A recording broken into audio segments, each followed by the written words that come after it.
l'effet de bord principal, c'est effectivement comment on arrive à la conserver et à la faire vivre.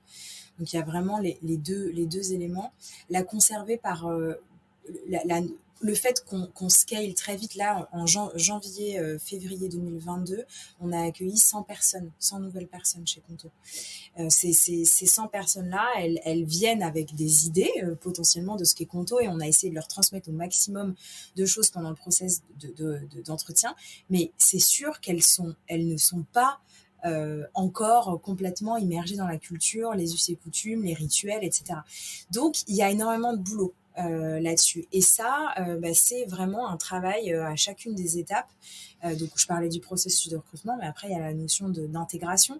Donc, comment on arrive très tôt, par exemple, c'est encore une fois, c'est qu'un exemple, mais les 2 fondateurs sont investis dans chacune des sessions d'intégration. On a des promotions, ça classique, on pourrait faire un podcast sur l'intégration, mais tous les 15 jours, sur l'onboarding, tous les 15 jours, on a donc des promos de nouveaux qui arrivent. Et donc, Alexandre Pro et Steven Avi animent une session.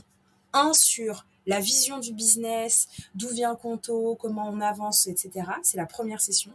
Et un sur la partie Conto Way. Et là, on rentre vraiment dans notre méthodologie de travail et dans notre mode de fonctionnement. Donc là, on est à fond sur la culture. Et ça permet très tôt de se dire, OK, en fait, Conto, ça fonctionne comme ça. Du coup, comment moi, en tant que personne qui vient d'arriver, je vais naviguer sur tous ces éléments-là, avec tous ces éléments-là. Et après, évidemment, il y a les rituels, etc. Il y a la partie plus event qui est porté par l'équipe People. Il y a énormément de contenu qui est produit. Il y a les managers qui sont là pour transmettre. Je dirais que le rôle du leadership, et moi en partie, évidemment, je suis là depuis longtemps, donc forcément, moi, là, je l'ai dans les veines, je l'ai dans le sang, la culture Conto. Mon rôle, c'est de transmettre la passion, en fait. Et le rôle du leadership, c'est ça. Et le rôle même du manager, ça va être vraiment d'accompagner sur cette partie-là.